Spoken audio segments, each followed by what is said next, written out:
Now, let's pivot to something that when I read this headline, I frankly scratched my head. And I feel like I do this a lot when James Gunn makes announcements about his DCU. I feel like I scratch my head and go, okay, why?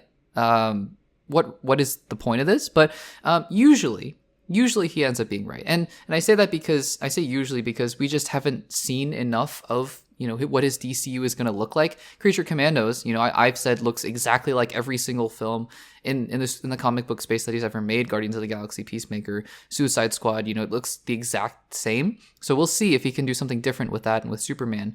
But James Gunn, I think, has a very specific direction. I think recently on X or Twitter or whatever, or Facebook or whatever he was using, Instagram, replied to a comment where somebody asked him, what are you going to title if you're going to make a Batman and Superman film? What are you going to title it? And he's going to call it World's Finest. And I think that, you see that. I don't know if the marketing team is going to get behind that decision.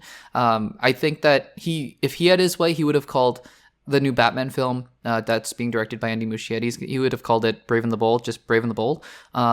I doubt the marketing team's going to let him get away with that. I think it reminds me of when the last X-Men film, Dark Phoenix, came out, that they just didn't want to use the X-Men title for some reason.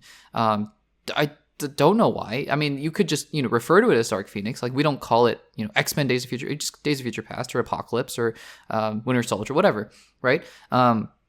So I don't, I think if James Gunn had his way, he would call it Brave and the Bold. But he has a very particular taste. My point is that he has a very particular taste when it comes to comics, and for better, usually for better, rarely for worse. But we'll see.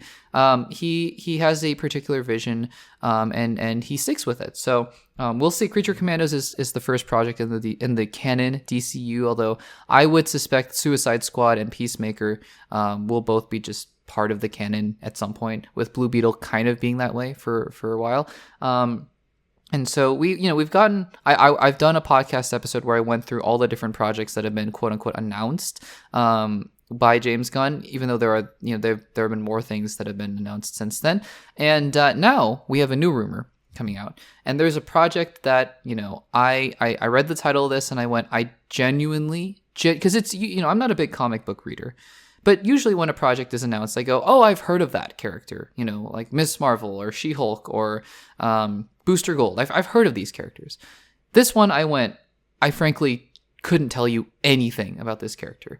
It's been rumored that there is going to be a Sergeant Rock movie set in the DCU. Now, if you're like me, you read that, or you're hearing this now on the podcast and you're going, what in the world? Who in the world is Sergeant Rock? So I've done just a little bit of preliminary research to get us up to speed before we talk about what this might mean for the DCU or whatever's going on. Sergeant Rock, and I am blanking on his alter ego right now, but is basically a military commander in World War II.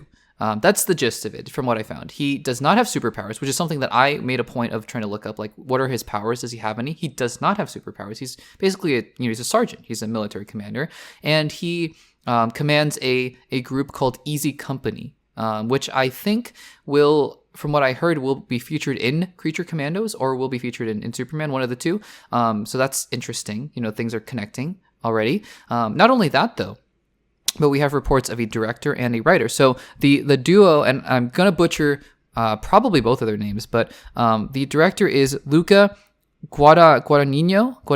I apologize so profusely for butchering that name. He directed Challengers, the recent film with Zendaya. And then also we have Justin Kuritsky, I think that's how you pronounce it, who also wrote Challengers, and they both worked on a film called Queer, I believe. And so from the reports, it looks like they're going to be directing and writing, and this is going to be a film set in World War II. Now, I can't really comment on their talent because I haven't seen either of the films. But I will say that, it's an interesting choice. I think these are both a filmmaker and a writer who have very specific visions.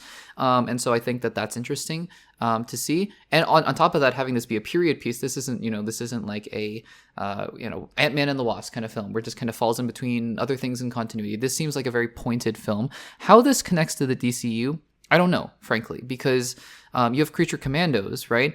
which is coming out. And the theme of this first chapter of the DCU is gods and monsters. So creature commandos make sense. It looks like there are going to be a lot of really interesting, I don't know if they're gods or if they're monsters, but people showing up in Superman, Supergirl, Woman of Tomorrow from the comics. It seems like there's going to be a lot of interesting people showing up there. Batman obviously could have some Man-Bat. I don't know, for example, Swamp Thing obviously. So a lot of interesting characters that fit that theme.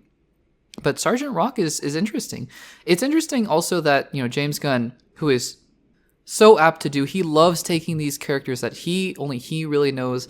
And I say that facetiously, obviously, people read Sergeant Rock comics, I'm sure. I certainly have not, but I haven't read many comics, so take that for what you will. But yeah, I mean, there are people who love the character, but James Gunn really has an affinity for these kinds of characters and bringing them to the screen. And so we'll see. I mean, we'll have to see what this means. The fact that they have space for this on their slate, because look, I mean, I think there's a couple practical considerations to take when you're talking about these things, right?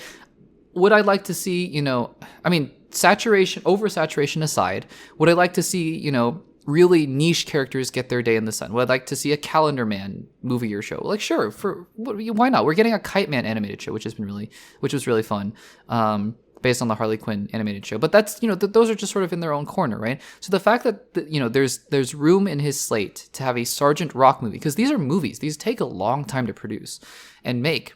And it's not like he's going to be releasing, like the MCU was at a time, 4 movies in a year. He's going to be doing, I think, two movies and 2 shows is what he said per year.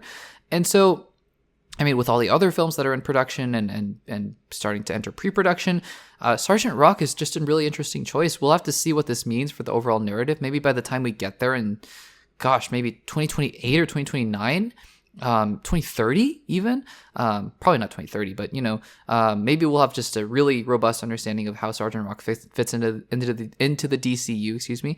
But for now, I don't, I'm not skeptical because I just don't know enough to really make up my mind. But you'll have to let me know in the comments down below. Either A, are you a huge Sergeant Rock fan, and are you just screaming at me in the comments? And please tell me everything there is to know about this character. I'd love to hear. And B, are you a fan of the directing and writing duo? I'm not going to try to pronounce their names again because I'm going to butcher them. But are you a fan of their work? And what do you think about them joining the project? And also just being a period piece? Let me know in the comments down below.